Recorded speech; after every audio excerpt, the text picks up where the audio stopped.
I'll tell you what broke me that night. Not the cold, not the silence.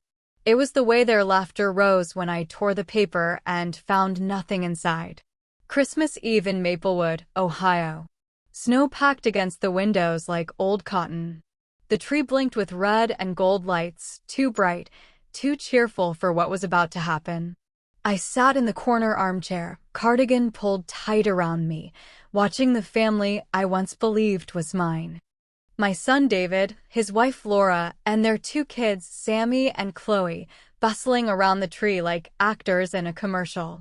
Laura had insisted I come early this year. She even texted, "We saved a special gift for you, Joe." Special. The word clung to me as I carried my homemade fruitcake through the front door. I'd baked it the same way every December since my husband died. But it was shoved to the sideboard without a word. They were too busy clinking glasses of champagne. I sat there clutching the wrapped box they'd placed on my lap. The paper was silver, the bow large, glittery, loud. Everyone leaned in, smiling too wide. "Go on, Grandma," Chloe chirped, her phone in her hand, recording. "Open it. We want to see your face." Her words hit me strange. Not "we want to see you happy," but "we want to see your face." Like I was an exhibit. I peeled the paper back carefully. I always did. My fingers knew the motion, slow and steady, because I saved ribbons and reused them, something they mocked me for. Inside was a red box, firm, heavy, promising. I lifted the lid. Empty.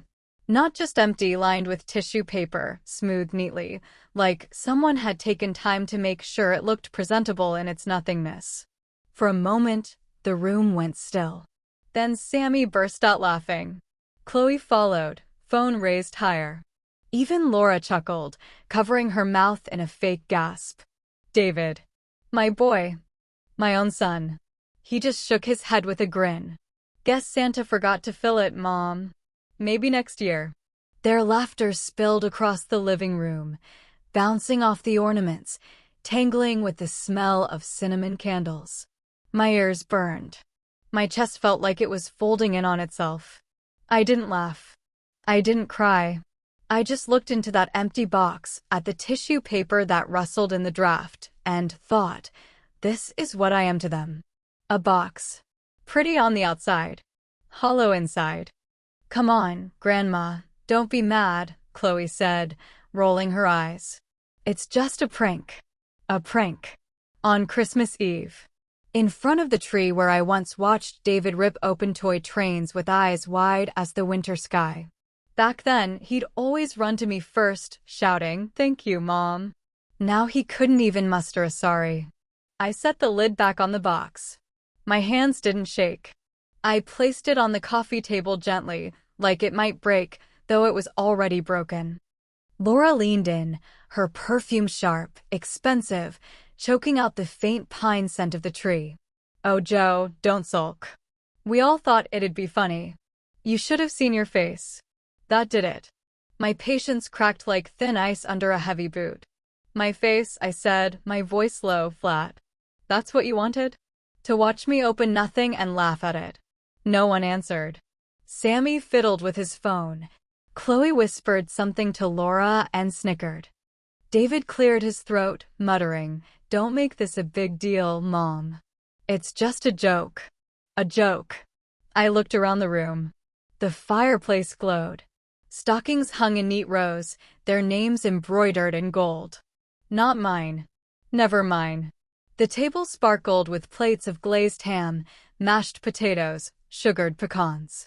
I had baked for years, cooked until my back screamed, filled their plates until they couldn't eat another bite. And now, all they had saved for me was emptiness dressed as generosity. I stared at David. He wouldn't meet my eyes. His shoulders slouched, like a boy caught cheating on a test, but too proud to admit it. I wanted to say 100 things. That I raised him alone after his father died, that I worked double shifts at the diner so he could go to college, that I sold my mother's locket to pay his first month's rent. But none of that mattered now. What mattered was the silence that pressed down on me. Heavy. Final. I stood. The chair groaned under the release of my weight. My knees ached, but I didn't let them see it. I picked up my fruitcake from the sideboard. Its foil wrap caught the glow of the tree. My last offering. My last tradition. "Where are you going?" Laura asked, her smile twitching, faltering. I looked at her, then at my son, then at the grandchildren who thought betrayal was entertainment. My voice was sharp enough to cut the ribbons on every gift under that tree. "I'm going home," I said. "Enjoy your Christmas." The room froze. Chloe lowered her phone. David muttered, "Oh, come on, Mom," but I was already at the door. Outside, the snow was sharp under my boots. The night air burned my lungs. Behind me, laughter faltered into murmurs, then silence. I walked down the icy path, fruitcake heavy in my arms, and for the first time in years, I felt something stronger than shame. Not sadness. Not even anger. Clarity. They thought the gift was empty. But they were wrong. The box was empty. I wasn't. And by next Christmas, they'd learn exactly how full of fire I still was. Granny Jo leaves the house with the empty gift, her mind already turning toward revenge. The family doesn't know it yet, but this Christmas prank just lit a fuse that won't go out. I didn't sleep that night. The clock ticked. The pipes groaned. Snow tapped against the window like it was keeping score of my thoughts. I sat at my kitchen table, the fruitcake untouched in front of me, knife glinting under the yellow bulb overhead. I wasn't hungry. Hunger wasn't the ache in me. It was something colder. Their laughter wouldn't leave my head. Chloe's phone lifted like a weapon, David's shrug, Laura's smirk. An empty box, they called it. Just a prank. They had no idea what they'd done. I opened the drawer where I keep bills and receipts. Years of neat stacks, rubber bands, scribbled notes. I pulled out the thick envelope marked David. Mortgage co-signing papers. The car loan I paid off when he was drowning in debt. A letter where he promised to pay it all back, every cent. He never did. Next came Laura's folder. Credit card balances. She once begged me to sign as guarantor, just for a few months, Joe, we'll handle it. My name was still there. They depended on me more than they'd ever admit. I traced the ink of their signatures with my finger. My lips curled into something close to a smile, but sharper. Empty box, huh? Let's see how empty your life feels when the real support is pulled away. By dawn, I had a plan. Not all of it, not yet, but the bones of it. I brewed coffee so strong it could wake the dead, sat down, and started making lists. 1. Assets. What they think is theirs, but isn't. 2. Debts. What they've hidden under my name. 3. Secrets. Things they wouldn't want whispered at the wrong time. The list grew fast. At 9 a.m., I called my bank. The young teller's voice was cheerful, too cheerful. "Yes, Mrs. Johnson, we can absolutely freeze that line of credit. Would you like notifications sent to the cosigner?" "No," I said, steady as steel. "Let them find out the hard way." Click. Done. By noon, I walked into the county clerk's office. My coat smelled faintly of cinnamon from the fruitcake still wrapped at home. The clerk looked at me like I was just another old woman confused about paperwork. His mistake. "I'd like to review a deed transfer," I said. "Johnson Property, Maple Street." He tapped his computer. "Looks like you're on file as contributing to the down payment." "I'm aware," I said. "I want copies of everything. Certified." When he handed them over, I held the papers like ammunition. Because that's what they were. On the way out, I passed the courthouse steps. The flag whipped in the icy wind, sharp against the gray sky. My hands ached from the cold, but inside me, something burned steady. Back home, I spread the documents across my kitchen table. Mortgage, loans, co-signatures. All the strings they thought were invisible. But I held every knot. And then, something else. A thought sharper than the rest. Chloe. The phone in her hand. The video. If she posted it, if she sent it to friends, I'd be the punchline of a family joke on the internet before New Year's. No, that couldn't stand.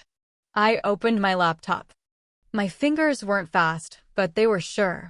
I knew Chloe's school account. I knew the principal's email. After all, I'd donated enough books to their library. If that video appeared, I'd know exactly where to send a copy. Caption: This is how the Johnson family treats their grandmother. I didn't send it yet. Not yet. Revenge isn't about swinging wildly. It's about patience. Timing.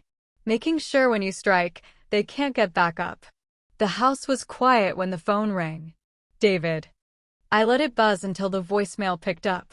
His voice came through, too casual. Hey, Mom. Sorry if last night upset you. The kids didn't mean anything. You know how it is.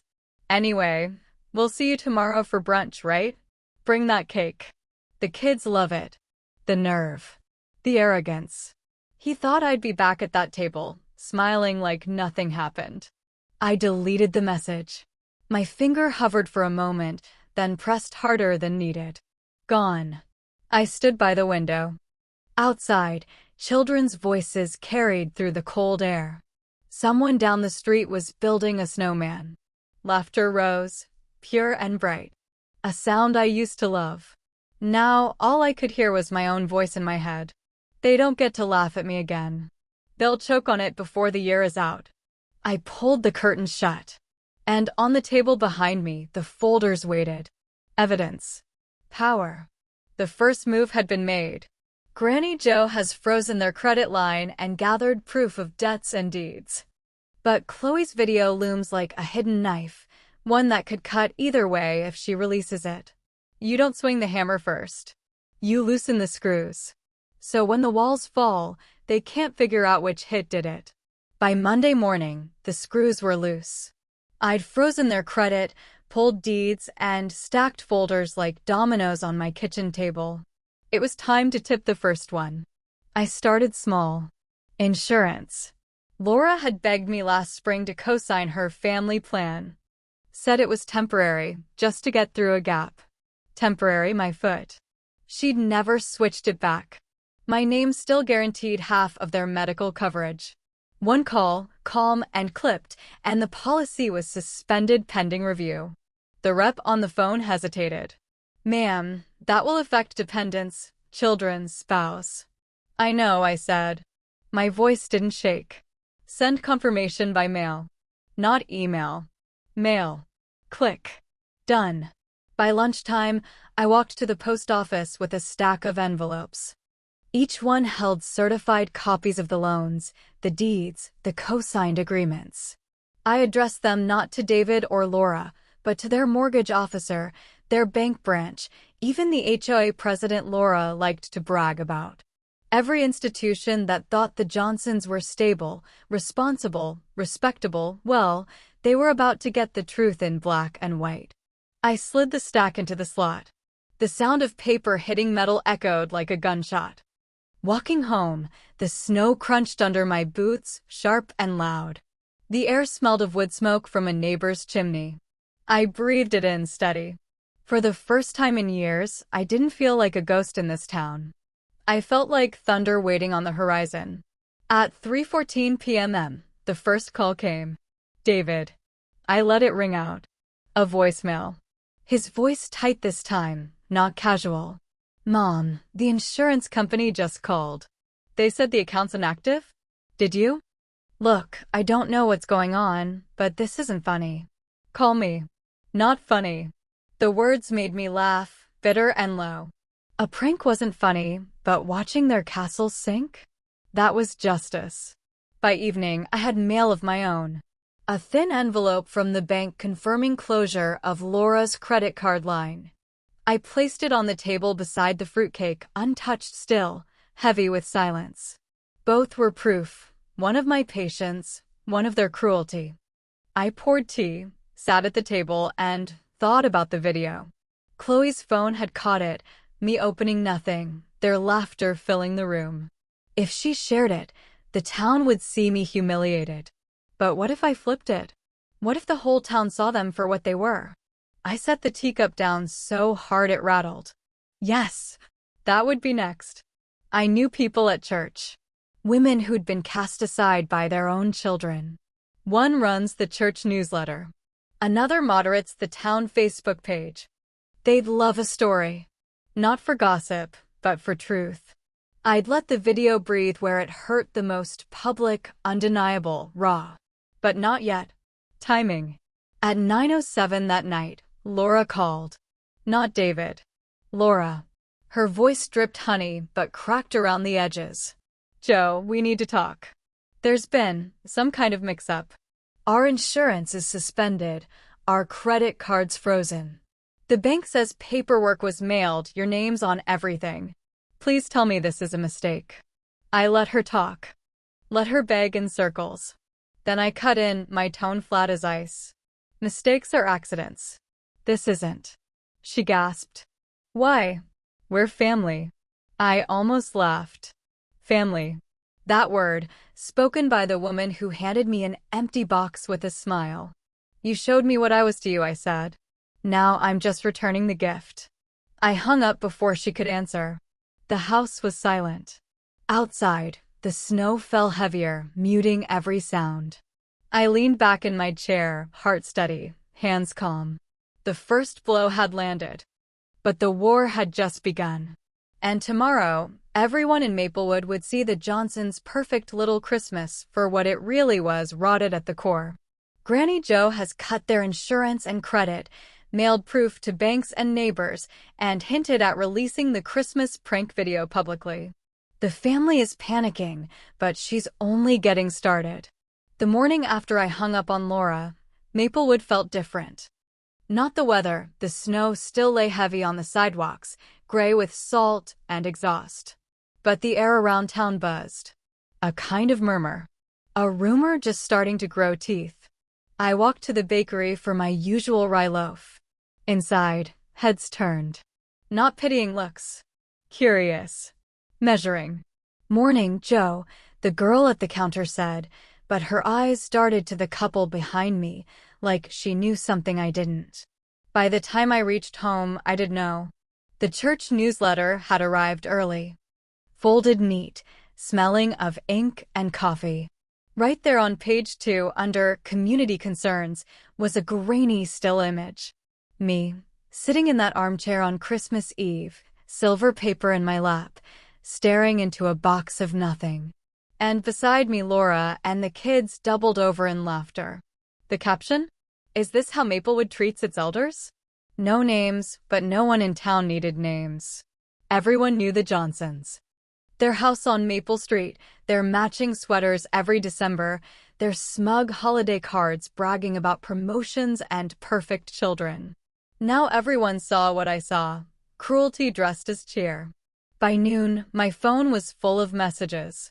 Not from David, he'd stopped calling. From women I hadn't heard from in years. Joe, I saw the picture. Lord, I thought it was just me they treated like furniture. My daughter hasn't invited me for Christmas in 5 years. Watching you, I felt less alone. I read each one slowly, the way you sip whiskey when you haven't had a drink in years. Burn and warmth together. At 2 p.m., the second shoe dropped. The HOA president called. His voice was stiff, all business. Mrs. Johnson, your son's account is overdue. Payments have bounced. And, well, certain documents suggest your funds were involved. We don't look kindly on that kind of creative bookkeeping. I let him speak. Let him twist. Then I said, thank you for letting me know. I'll be sure to keep my affairs in order. Click. Done. By evening, Maplewood's gossip channels were on fire. Facebook posts. Sideways glances in the grocery aisle. I didn't have to spread the story. The story was running on its own legs now. That night, the knock came. Hard. Desperate. David. His face was pale, his eyes sunken. Not the boy I raised, not even the man who once borrowed money with fake gratitude. This was someone cornered. Mom, he said, voice low. You have to stop this. Stop what? I asked. Calm. Like I didn't already know. The insurance, the bank, the picture. His voice cracked. People at work saw it. My boss pulled me into his office. Do you understand? My job is on the line. I looked at him. Really looked. The man who once clung to my hand crossing icy sidewalks now stood shaking on my porch because the world finally saw him without my cover. You should have thought of that, I said, before you handed me a box of nothing. He flinched. It was a joke. I stepped closer, my voice sharp as frost. And this? This is my joke. Do you hear anyone laughing? For a moment, the only sound was the wind scraping the gutters. He looked at me like he didn't recognize me. Maybe he didn't. Maybe he'd forgotten I was more than a wallet with wrinkles. Mom, he whispered, almost pleading. You'll ruin us. No, I said, steady. I'll remind you. And then I closed the door. On the other side, I heard him curse under his breath, then silence. Inside, I leaned against the wood, heart pounding but steady. They thought I'd break. They thought I'd crawl back with apologies. But now the whole town was watching, and the cracks in their perfect picture were spreading fast. And I wasn't done yet. The humiliating photo has gone public, David's job is now in danger, and Granny Jo makes it clear, this is only the beginning. It doesn't take much to start an avalanche. One crack in the ice, one sound too loud. And then the whole mountain comes down. By the first week of January, the Johnsons were slipping under snow they couldn't dig out of. Not real snow, though Maplewood sidewalks were still choked white, gray with salt and exhaust, but a heavier kind. Overdue bills, bank calls, and the thick silence of neighbors who used to wave, but now crossed the street. The first sign came in my mailbox. A thick envelope from Franklin Community Bank. Certified, stamped official. I sliced it open with my bread knife at the kitchen table. Inside were two notices. Mortgage payment returned insufficient funds. Second attempt declined. I set the papers down beside the fruitcake still wrapped in foil, heavy with silence. Both were proof, one of my patience, one of their cruelty. The second sign came at the grocery store. Laura, all dolled up in her fur-trimmed coat and lipstick too red for 10 in the morning, loading items onto the conveyor belt. Only this time it wasn't brie and imported olive oil. It was generic cereal, bulk rice, discount milk. She was counting coupons, her hands shaking. The cashier, a boy no older than 20, gave her that sideways pity smile, the kind people wear when they're glad they're not you. Laura tried to hold herself tall, but her face flushed pink, blotchy under the fluorescent lights. From 2 aisles away, rye loaf in hand, I watched. She never saw me. Or maybe she did and couldn't bear it. Either way, it tasted sweeter than any holiday dessert. By Saturday night, the phone calls started again. Not the syrupy apologies, not the begging. These had teeth. David's voice came sharp, ragged. Mom, what the hell are you doing? You've frozen our accounts, the insurance is gone, and now this. His voice cracked. That picture's everywhere. People at work saw it. My boss pulled me into his office. Do you know what it's like to sit there while he waves it in my face? He called me a bully. Me? Then maybe you shouldn't have laughed, I said. My tone flat as the January sky. It was a prank, he snapped. You don't ruin someone's life over a prank. I let out a bitter laugh. Funny. That's exactly what you tried to do to me. The silence that followed wasn't just quiet. It was heavy, dense. Then came the sharp click of him hanging up. The third sign came Sunday morning at church. I don't go often anymore, my knees ache on those wooden pews, but I went that day. I wanted to see. And I saw. Laura and the kids didn't sit in their usual front row. They hovered near the back, stiff, eyes darting. When the hymn books opened, no one offered to share. When the choir sang, voices lowered near them, like people didn't want to be caught harmonizing with hypocrites. After service, I lingered near the bulletin board, adjusting my scarf. I overheard enough to know the avalanche had picked up speed. Shameful, laughing at their own mother like that. If they can do that to her, what else goes on in that house? David always thought he was better than the rest of us. Now we see. By Monday morning, I made my next move. I pulled up the video, Chloe's video. She thought she deleted it, but I'd saved it the moment it appeared online.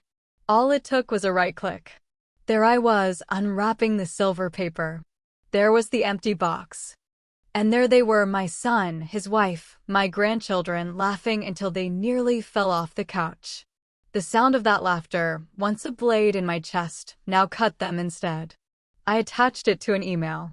Not to friends, not to neighbors. To the Maplewood Gazette and the Channel 7 News tip line. Subject line, the perfect family's Christmas joke. I didn't sign it. Didn't need to. The footage spoke louder than any signature. By evening, it was everywhere. Played on a loop at the diner. Whispered over coffee at the library. Shared in group chats. And the comments, God, the comments, spread like fire through dry leaves. Disgusting. Who does that to their own mother? I used to look up to David. Not anymore. Hope the promotion was worth it. Bet HR's seen this by now. Not a prank. It's cruelty. By Wednesday, Laura's little circle of yoga moms had dropped her. Her Instagram went quiet. No hashtags, no charity posts, no glossy family portraits. Just silence. Silence says more than words. At David's company, the axe fell harder. Conduct unbecoming. They put him on unpaid leave. He called me, voice frayed. Mom, you don't understand. If I lose this job, we lose everything. The house, the kids' tuition, all of it. You should have thought of that, I said, before you handed me a box of nothing. He tried to answer, but I cut him off. You gave me emptiness. Now you get to live in it. Click. I hung up. That night, I lit a candle on my kitchen table. The flame flickered against the papers spread around me. Mortgage documents, loan statements, insurance forms. My arsenal. The fruitcake still sat wrapped, untouched. I finally sliced a piece, poured myself tea, and ate in silence. The sweetness didn't taste like sugar. It tasted like justice. But as I chewed, I knew this wasn't the end. This was only the middle. Humiliation was good. Losing friends was better. But money, that's where it hurt deepest. And the Johnsons were about to learn what real emptiness felt like. The avalanche has destroyed their reputation. David's job in jeopardy, Laura shunned, the children humiliated. But Granny Jo isn't done. Next comes the financial kill shot that will strip them bare. Money doesn't lie. It doesn't hug you at Christmas, doesn't whisper apologies. But it always shows where loyalty really lives. By the second week of January, their loyalty had evaporated like steam off frozen pavement. I'd kept quiet after the video went viral, watching the cracks spread. David's company suspended him. Laura's friends disappeared.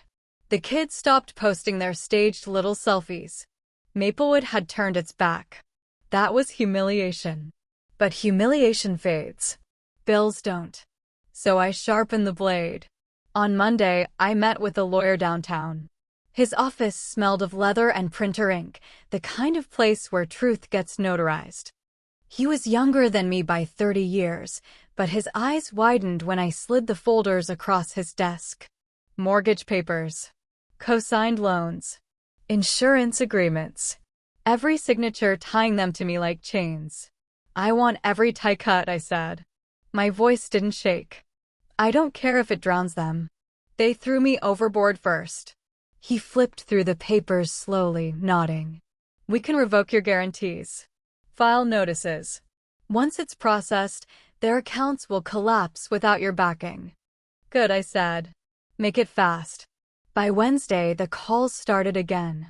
The first was Laura's voice, brittle as cracked glass. Joe, please, please. The bank says we're in default. They're threatening foreclosure. We can't cover the payments without your co-signature. You don't want your grandchildren homeless, do you? The way she said grandchildren, like a weapon. Like they were hostages in some war I never started. Homeless. I repeated, cold. Maybe you should have thought of that before you filmed your little comedy show. Her breath hitched. I hung up. By Friday, the hammer landed. The Johnson house, my house, if you count the $40,000 I bled out of my retirement fund for their down payment, was listed for foreclosure review. A notice nailed right onto their front door. White paper, black print, ugly and final. I walked by that afternoon. Snow crunched under my boots, the air sharp with wood smoke. Laura was on the porch, yanking at the paper, her hands red from the cold. She saw me. For the first time in weeks, she didn't sneer. She looked small. "You did this," she hissed. Her voice shook. "No," I said. My breath came out in white puffs. "You did." Behind her, Chloe hovered in the doorway, eyes rimmed red, phone nowhere in sight this time. Sammy wasn't even visible. Maybe hiding upstairs. The neighbors were watching. Curtains twitched. Heads peeked. The Johnsons weren't Maplewood's golden family anymore. They were the spectacle, the cautionary tale. And me? I was just walking home with my rye bread, calm as you please. That night, David called. His voice was hollow. "Mom, we're losing everything." I sipped my tea, let the steam warm my face. Everything was mine to begin with. He didn't argue. He didn't beg. He just breathed heavy, broken. And for the first time in years, I heard silence on his end of the line that wasn't contempt. It was fear. I let it hang a moment before I spoke. "You gave me an empty box. Now you know what empty feels like." Then I hung up. The avalanche was complete. Their house, their money, their reputation, sliding down the mountain, gone. But I still wasn't finished. There was one last strike waiting, sharper than all the rest. Because revenge doesn't end with loss. It ends with truth. And I was about to deliver it where it would cut deepest. Their home is collapsing into foreclosure, their finances ruined, and Granny Jo is calm in the wreckage. But she hints at a final strike, a truth yet unrevealed. You know when a storm's about to split open the sky. The air feels thick, charged, waiting for lightning to strike. That was Maplewood in late January. The Johnsons were drowning. Foreclosure notice nailed on their pretty white porch. David suspended from work, Laura whispered about at the salon, the kids shrinking into shadows. But still, they clung to the lie, that I was overreacting, that they were victims of some misunderstanding. So I gave them no place left to hide. It started with a letter. Not from me. From the Maplewood Gazette. The editor had called me the week before, polite but hungry, asking if I'd comment on the Christmas incident. I said nothing. Didn't need to. I'd already slid a manila envelope across her desk. Inside, copies of every check I wrote, every tuition bill I covered, every mortgage statement with my name printed clear. Proof that the Johnson empire was built on my back. On Wednesday morning, the story broke. Front page. Headline in bold. The empty box. How Maplewood's perfect family built their life on Grandma's money. Underneath, 2 pictures. The still frame from Chloe's video, me holding the empty box while they laughed. And beside it, a photo from bank records, David's grinning face the day he signed his mortgage, my shaky signature beneath his. The article didn't hold back. It named every debt I'd covered. Every time I'd been their safety net. Every piece of paper where they promised repayment and never delivered. By noon, everyone in town had read it. At the diner, the article lay folded open on every counter. At church, the whispers weren't whispers anymore. In line at the post office, a woman touched my arm gently and said, "They'll never laugh at you again, Joe." At 3 p.m., David showed up at my house. Not angry this time. Broken. His coat was half-zipped, hair wild, eyes red. He looked older than me in that moment. "Mom," he rasped, standing on my porch. "Please. Call them. Tell the paper it's not true. I'll do anything." I opened the door just enough for him to see my face. Not wide, not kind. "It is true," I said. "And you know it." His lips trembled. "They'll fire me. We'll lose the house." "You already lost it," I said, calm as stone. "You just haven't packed the boxes yet." Laura came the next day. She didn't knock, she stormed in, her heels clacking like gunfire on my hardwood. She slammed the Gazette down on my table. "You vindictive witch," she spat. "Do you know what you've done? Chloe's crying herself to sleep, Sammy won't go to school, David can't show his face in town. You've destroyed us." I stood, slow, deliberate. The air smelled faintly of her perfume, sickly sweet, layered thick to hide the stench of panic. "No," I said, voice sharp.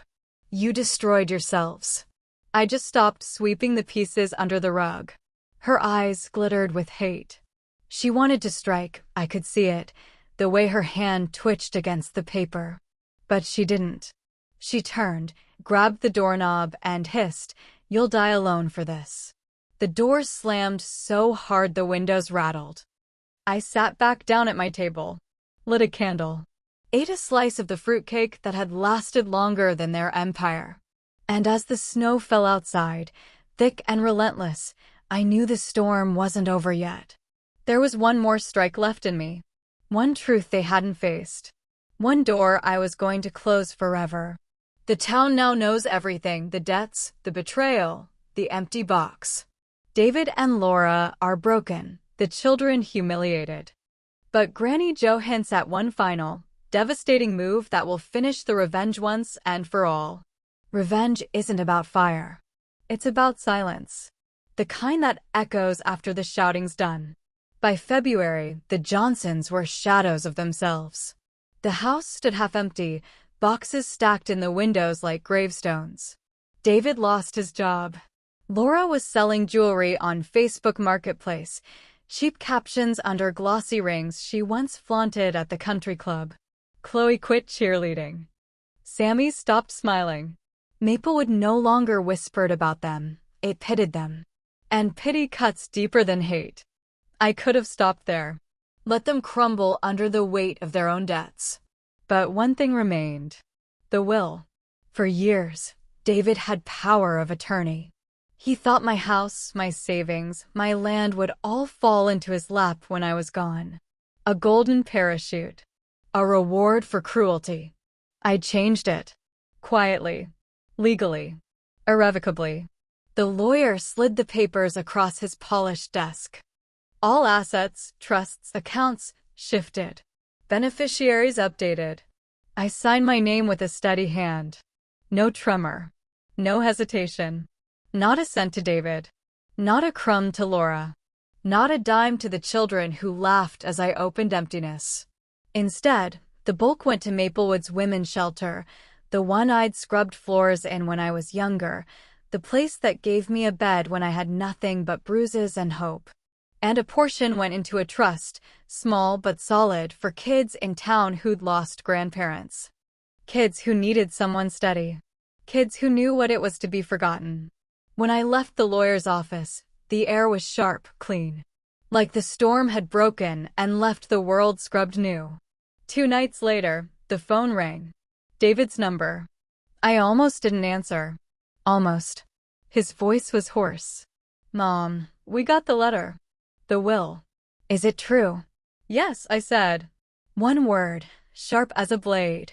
He choked out a sound, half sob, half curse. "How could you? How could I?" I repeated. My laugh was dry. "No, David. How could you?" The silence stretched. Heavy. Then he whispered, "We have nothing left." "Now," I said, "you know how it feels." And I hung up. That night, I didn't light a candle. Didn't brew tea. I just sat by the window, watching the snow fall under the street lamp. Quiet. Still. The house smelled of wood and lemon polish. My chair creaked when I leaned back. Outside, the world moved on. Inside, I felt something I hadn't in years. Not triumph. Not bitterness. Freedom. I closed my eyes, breathed deep, and whispered into the silence, words sharp enough to last longer than any fortune, any lie, any empty box. "They won't laugh at me again.